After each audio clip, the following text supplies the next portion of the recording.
Halo semua, balik lagi bareng gue Fian Rafe dan selamat bergabung bagi kalian yang baru aja gabung di channel gue.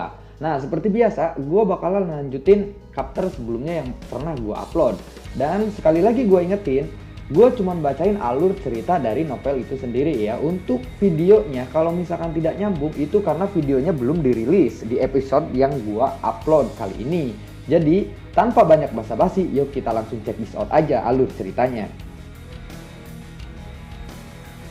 Di episode sebelumnya, siapakah orang yang mempunyai doki berwarna perak yang sedang mengawasi Xiaoyan dan yang lainnya, termasuk para tetua saat itu? Xiaoyan mendekati dan menghampirinya, karena dia bisa merasakan doki dari orang tersebut. Saat Xiaoyan bertatap muka dengannya, dia adalah orang yang disebut Baisan. Baisan lalu berkata, "Tinggalkan Sun Er." Xiaoyan tertawa pelan saat mendengar ini. "Orang lemah tidak memiliki kesempatan untuk memilikinya," ucap Baisan. Seketika dia langsung menyerang Xiaoyan. Afinitas serangan Baisan adalah doki petir, mirip dengan kakak kedua Xiaoyan. Tidak lama kemudian, Sun Er yang dapat merasakan adanya keributan yang terjadi, dia lalu keluar. Dia berkata, "Baisan, apa yang kamu lakukan?" ucap Sun Er. "Ini bukan apa-apa, saya hanya ingin berdebat sedikit dengan junior Xiaoyan." "Sun Er, mengapa kamu harus begitu cemas? Dengan kemampuan junior Xiaoyan, bagaimana dia bisa beradaptasi di dalam kompetisi kualifikasi Akademi Dalam? Jika dia bahkan tidak bisa memblokir pukulanku," ucap Baisan. "Baisan, saya hanya memperlakukan Anda dengan hormat karena saya menghormati Anda sebagai senior. Namun, jika Anda terus menyebabkan masalah yang tidak masuk akal dengan cara ini, jangan salahkan saya jika saya bertindak tidak sopan kepada Anda," ucap Sun Er. Wajah Baisan mulai menjelek mendengar ini. Sejak dia mengenal Sun Er, hubungan mereka mungkin tidak dianggap terlalu dekat. Tetapi berdasarkan apa yang dia pikirkan, mereka berdua setidaknya bisa dianggap sebagai teman. Namun ketika dia mendengar Sun Er menggunakan nada seperti itu, dia tidak bisa menahan emosi di dalam hatinya. Ekspresinya jauh lebih memburuk. Dia berkata, "Jika Anda seorang pria, maka jangan bersembunyi di belakang seorang wanita," ucap Baisan. Sun Er lalu berkata, "Baisan, sebaiknya kamu tidak berlebihan. Sun Er, lebih baik kamu tidak ikut campur dan melihatnya saja. Tidak apa-apa bagi kami para pria untuk menyelesaikan masalah seperti ini," ucap Xiaoyan. Sontak Sun Er yang berada di depan Xiaoyan untuk menghalangi serangan Baisan. Seketika dia membalikan tubuhnya untuk melihat senyum di wajah Xiaoyan. Dengan pemahamannya tentang Xiaoyan, dia tahu bahwa dalam hal seperti itu dia akan sangat serius. Sun Er hanya bisa menganggukkan kepalanya dan mundur selangkah. Xiaoyan lalu berkata, "Apakah kamu ingin bertarung denganku?" ucap dari Xiaoyan. Lalu Baisan menjawab, "Aku tidak keberatan jika kamu mau," ucap dari Baisan. Di sisi lain, instruktur rolling yang merasakan adanya keributan di luar, akhirnya dia keluar. Dan sebelum pertarungan mereka terjadi, dia lalu berkata, "Siswa Baisan, tindakan sembronomu ini melanggar peraturan akademi. Jika Anda ingin menantang Xiaoyan, Anda bisa menunggu sampai kompetisi kualifikasi tiba. Dengan cara Anda yang datang diam-diam di malam hari, tidak hanya tindakan Anda yang melanggar aturan, tetapi reputasi Anda juga akan berakhir menjadi tidak baik." Melihat bahwa instruktur rolling juga keluar, Xiaoyan menggelengkan kepalanya. Dia menarik Sun Er perlahan berjalan menuju rumah. Lalu Baisan melihat mereka pergi dan dia berkata, "Xiaoyan, saya harap Anda tidak akan tersingkir dari kompetisi kualifikasi. Yang lemah tidak berhak mendapatkan apapun ketika saat itu tiba. Saya juga berharap Anda tidak terus bersembunyi di balik seorang wanita. Seorang pria yang bisa membuat Sun Er tertarik seharusnya tidak menjadi seorang pengecut. Iya kan?" ucap dari Baisan. Seketika suara angin kencang tiba-tiba terdengar.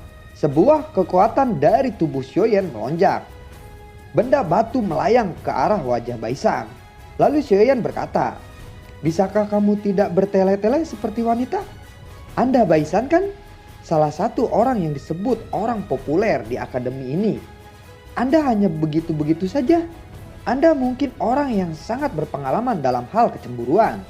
Anda tidak perlu memberitahu saya kata-kata tidak berguna itu dengan lidahmu. Kita akan bertemu satu sama lain di kompetisi kualifikasi, ucap dari Xiaoyan.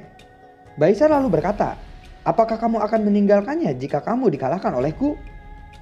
Xiaoyan lalu menjawab, apakah kamu yakin dipanggil Baisan dan bukan Bai bodoh? Xiaoyan menggelengkan kepalanya dan menarik Sun Er yang tertawa.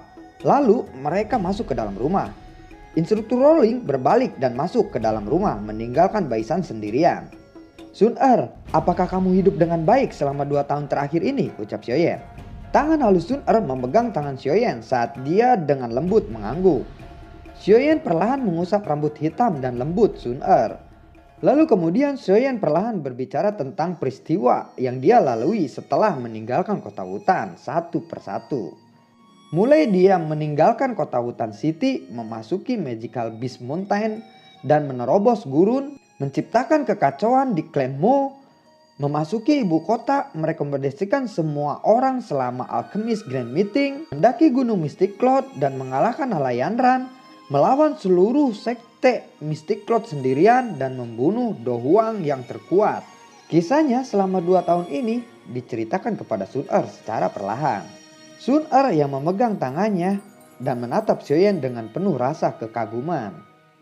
Meskipun Sun Er telah mengetahui sebagian besar peristiwa ini, dia masih merasakan kegelisahan di hatinya. Ketika dia sekali lagi mendengarkan Xiaoyan membicarakannya, Sun Er tahu bahwa Xiaoyan menjalani hidupnya selama 2 tahun ini dengan pahit dan penuh perjuangan. Benar-benar tidak terduga bahwa Yun San dari sekte Mystic Cloud sebenarnya masih hidup. Itu benar-benar melebihi harapan saya, ucap Sun Er. Xiaoyan menghela napas dan berkata, ini memang cukup merepotkan. Lalu Xiaoyan berkata kembali, Sun Er, ada sesuatu hal yang saya ingin katakan dengan jujur, karena ini sangatlah penting. Sun Er terkejut ketika dia mendengarkan ini. Ketika dia melihat wajah serius Xiaoyan, dia segera mengangguk dan berkata, selama aku Sun Er tahu, Sun Er secara alami tidak akan menyembunyikan apapun yang ingin diketahui oleh Xiaoyan Keke. Setelah pertama kali saya berhasil meninggalkan sekte Mystic Cloud, saya khawatir sekte Mystic Cloud akan melibatkan klan Xiao karena kemarahan mereka. Kebenaran memang demikian. Ketika saya kembali ke kota hutan, klan Xiao telah menerima penindasan dari penetua pertama Mystic Cloud. Bukankah sekte Mystic Cloud ini terlalu berani? Lalu apa yang terjadi kepada klan Xiao, ucap dari Sun Er. Xiaoyan lalu berkata, sejak hari itu ayah saya hilang karena ulah 3 tetua Mystic Cloud. Hilang? Wajah Sun Er tiba-tiba menjadi serius untuk pertama kalinya. Dia lalu berkata, saya pikir Paman Xiaozhan seharusnya disandra di tangan sekte Mystic Cloud. Benar kan? Ucap Sun Er. Tidak, penetua pertama dari sekte Mystic Cloud yang mengejar ayah telah aku bunuh. Sebelum dia meninggal, dia mengatakan bahwa ketika dia mengejar ayah, anehnya ayah tiba-tiba menghilang, ucap Xiaoyan. Maksudmu hilang begitu saja? Ucap Sun Er. Betul sekali, dia menghilang di bawah mata penetua pertama dari sekte Mystic Cloud yang sedang mengejarnya. Kurasa ayah mungkin menghilang sendirian. Atau sebaliknya, dia ditangkap oleh orang yang kuat, yang misterius, ucap Xiaoyan. Orang kuat yang misterius? Apa yang Xiaoyan Keke ingin tanyakan pada Sun Er, ucap Sun Er. Sun Er, aku tahu bahwa kamu bukan seorang dari klan Xiao dan latar belakangmu juga sangat kuat. Saya juga tidak tahu persis hubungan seperti apa yang dimiliki Anda dan kekuatan seperti apa yang berada di belakang Anda dengan klan Xiao. Tetapi saya memiliki sumber informasi sendiri. Oleh karena itu, saya kira hilangnya ayah mungkin terkait dengan faksi di belakang Anda. Saya percaya kamu ini tidak ada hubungannya denganmu. Namun, saya perlu menemukan bukti bahwa ayah saya aman. Kalau tidak, saya tidak akan bisa hidup tenang, ucap dari Xiaoyan. Nah, di sini nih gue ingatkan sekali lagi, ini adalah sarannya Yellow gurunya untuk menanyakan perihal ayahnya kepada gadis itu atau Sun Er ya di episode sebelumnya. Makanya Xiaoyan tiba-tiba menanyakan hal yang seperti ini pada Sun Er. Oke, dilanjut. Kata-kata Xiaoyan yang barusan menyebabkan wajah Sun Er menjadi sedikit berubah. Beberapa saat kemudian dia menggelengkan kepalanya dan berkata, "Itu tidak akan terjadi. Itu pasti bukan tindakan mereka. Mereka dan Clancy memiliki perjanjian tertentu. Karena itu mereka pasti tidak akan melakukan sesuatu hal yang kurang ajar. Seperti menangkap seseorang dengan paksa. Oleh karena itu, bahkan jika ada seseorang di antara mereka yang melakukan ini, dia akan menerima konsekuensi yang sangat berat. Terlebih lagi, karena orang itu mampu menangkap Paman Xiaozan di depan seorang Do Huang tanpa membiarkan siapapun mengetahuinya, kekuatan orang itu setidaknya harus ada di kelas Do Huang. Selama periode waktu ini, saya belum menerima berita apapun tentang ini," ucap Sun Er. "Hah? Apa gunanya orang kuat lainnya menangkap ayahku secara misterius? Apa manfaatnya bagi mereka? Hanya faksi di belakang Anda yang memiliki hubungan dengan Clancy saat ini yang saya ketahui. Pada saat yang sama mereka juga memiliki kekuatan seperti ini. Xiao Keke, Sun Er benar-benar tidak berbohong padamu. Faksi di belakangku memang memiliki beberapa ikatan dengan Clancy. Saat ini saya tidak dapat memberitahu Anda beberapa detail dan alasannya. Jika saya memberitahu Anda, itu malah akan merugikan Anda. Namun, mengenai masalah Paman Xiaozan, Sun Er meyakinkanmu bahwa pasti tidak dilakukan oleh mereka." Sun Er berbicara dengan raut wajah yang sedih. "Sepertinya ada beberapa rahasia di dalam Clancy yang bisa aku sadari. Baiklah, karena Sun Er tidak mau mengatakan apa-apa, saya tidak akan memaksa Sun Er untuk mengatakannya.